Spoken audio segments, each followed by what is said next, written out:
The last type of good we're going to discuss is the public good. Remember that public goods are goods that are both non-rival and non-excludable. Non-rival means there's as much of this to go around as anybody could possibly want. My consumption of this good does not affect your ability to consume this good. And non-excludable means that if the good were to come into existence, there would be no way to stop everyone who wanted to consume it to consume it. Okay? Now, public goods, being the opposite of private goods, they tend to be underprovided by the market, or at least very often they're underprovided by the market. And the reason for that is because the good is non-excludable. Okay, once you've produced this thing, there's no way to stop people from consuming all of it that they want to. And as a result, you have no good way of making them pay for that good ahead of time, at least not if you're a private citizen who just wants to, open a business to provide this good. Now, because your consumers know that once the good is produced, they're going to get to consume it no matter how much they've paid, whether they paid nothing for it or paid a lot of money for it, they all have an incentive to be what economists call free riders. A free rider is somebody who doesn't pay for something, but they get the benefit of it anyway. They get to consume that good anyway. Now, everyone has an incentive to be a free rider because they know that if the good gets produced and they manage to get other people to pay for it instead of themselves, then they get the good and they don't have to pay for it. That makes them better off than getting the good and paying for the good. Okay, so those are the financial incentives to be a free rider.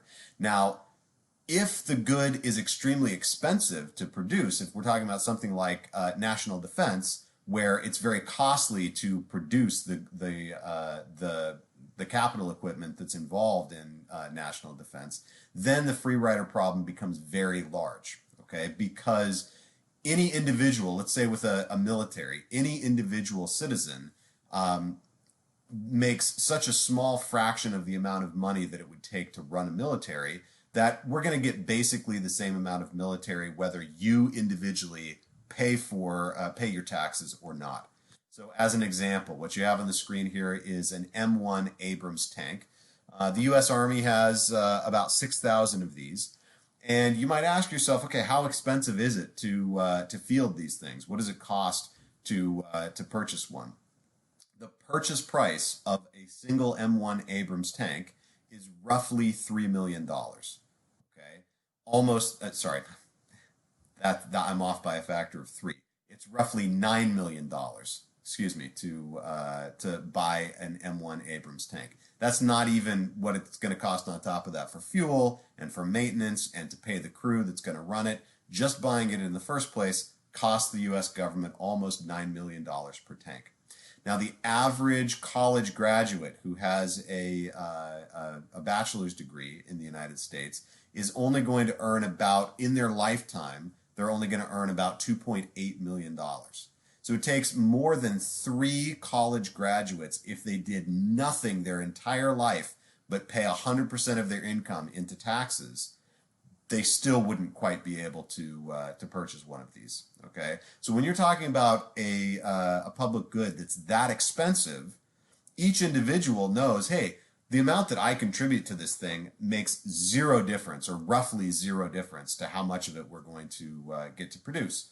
So if you were to just pass the hat around the United States and ask people to voluntarily contribute their money to providing a military, every person would be thinking, well, we're going to get just about as much military whether I pay all of my income or none of my income. So I might as well pretend that I just don't want a military and pretend that I'm a pacifist. Even if I'm the world's biggest military hawk, I have a financial incentive to understate how much I value the military so that I don't have to pay as much for it.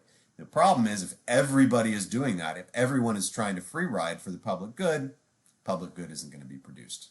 Okay, so that is why markets have a tendency to underprovide public goods. So what can you do to fix the problem? Well, the solution that we've hit upon most often with public goods is have the government provide it through taxation. Okay, if you can't get people to voluntarily pay for the public good after it's been produced, what you do is, one thing that you can do is have the government tax everyone, that is, extract money from them, whether they want to pay for it or not, then you use that money to provide the public good. Now, an interesting fact about public goods is people might vote to be taxed for a public good, even if they wouldn't voluntarily contribute to that public good. Because if all the contributions are voluntary, what you know is you're probably going to find yourself in a situation where, yeah, you're not paying very much, but nobody else is, and so you don't get the public good.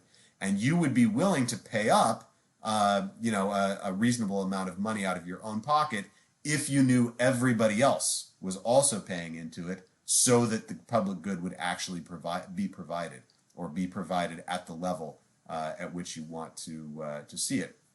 So that's kind of an interesting fact, that if you passed the hat, people might put no money into it. But then if you had them take a vote, who wants to use taxation to force everyone to pay for it? Well, that could actually be pretty popular, and you might get a large majority of people voting in favor of that taxation.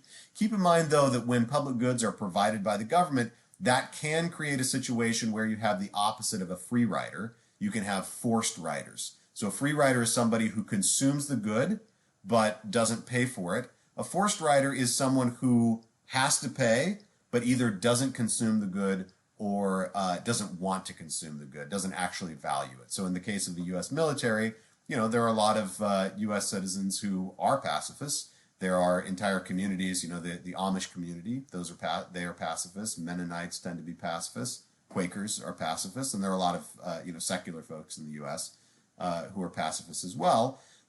Those would be forced riders. They don't actually want the military. They truly don't value the services that it's going to provide, or at least a lot of the services that it's going to provide, and they would rather not spend their money on it, but through taxation, they don't have a choice. Okay, so forced riders are sort of a sacrifice that gets made when you provide a public good through the government. Then a couple other things to keep in mind. One is that markets, even though you don't expect them to always produce a public good, in certain circumstances they actually do a pretty good job of providing public goods. So remember, broadcast television is one of the public goods that we talked about in an earlier video. And by the way, just as an aside, I want to make clear, public good does not mean something that is provided by the public. When an economist says public good, we're not talking about something like roads or schools necessarily, because you can exclude people from driving on a road. You can put up a toll booth and you can, have police officers stop people who haven't paid a toll. You can exclude people from a public school, right? You can suspend them, you can expel them. It's not legal, but you could tell people, hey, if you don't pay voluntarily for the teachers in the school building and whatnot, we're just not going to let your child attend the public school. Those are goods that are publicly provided, but they're not public goods because they're not non-excludable goods. Okay, and they're also not non-rival goods. So public goods can sometimes be provided by the market by tying that public good to a private good, or finding some facet of that public good that you can make a private good and use the sale of that private good to fund the public good. Broadcast television is an example of this. So, very simple illustration on the screen here. You've got the television tower on the left, and it is broadcasting the content. And as long as you've got a television set with an antenna on it, you can pick up that content. And there's nothing that the owner of the television station can do to force you to pay for that content, because they're just streaming it out over the electromagnetic spectrum. Okay, so from the perspective of the viewer, television is a public good, right? So when you turn on the television set and you watch your favorite show, that is a public good as far as you're concerned. However, what they put on the television, the content that they stream out, or that they broadcast out, that is a private good. They get to decide whether they're going to show you Friends, or whether they're going to show you Game of Thrones, or whatever it would happen to be.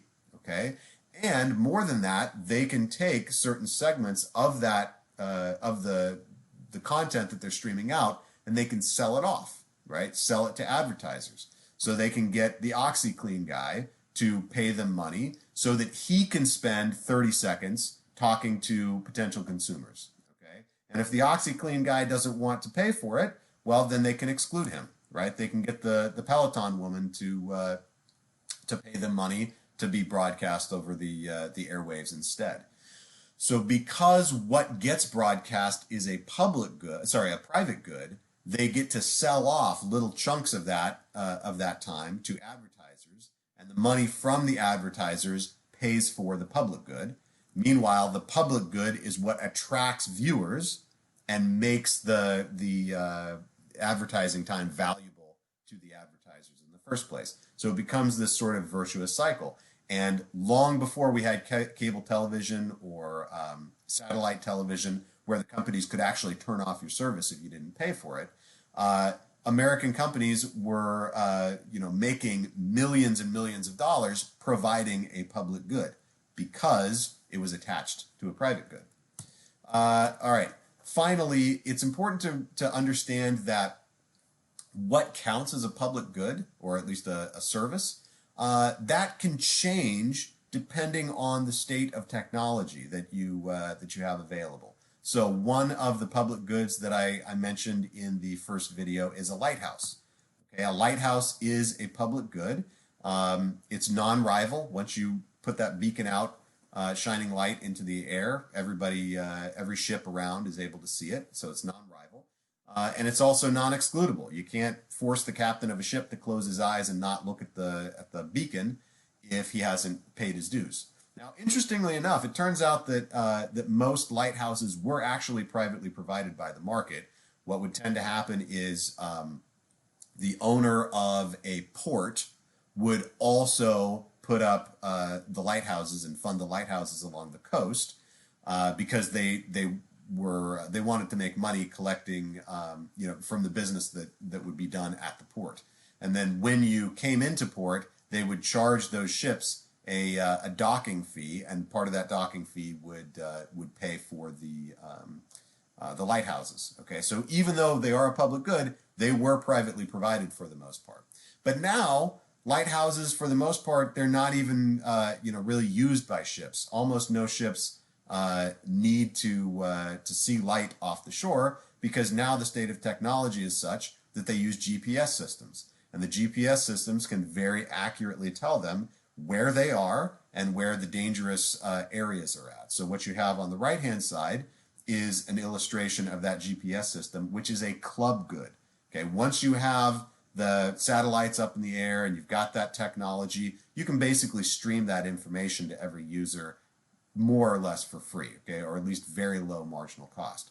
However, the companies that own those satellites can easily exclude people from using their service if they haven't paid up, right? They can just shut off and not broadcast to your particular GPS navigational system. Or actually, it probably doesn't work that way. Probably some kind of password system or something. But they can make sure that it will not receive that information if you haven't paid up for it. Okay, so the state of technology means that just because you have something that's a public good today doesn't mean it will necessarily be a public good forever. Circuses are another example, by the way. Circuses used to be open air, and then once somebody came up with the technology of a really large tent to put over the circus, then you could charge people for admission and they couldn't see it unless they paid that charge. So that turned it into more of a club good, or maybe a bit of a private good, since you can get some crowding under the tent there. So that is it for public goods, and that brings us to an end for chapter 19. Thanks for watching, guys, and remember to be flexible, communicate, and stay awesome.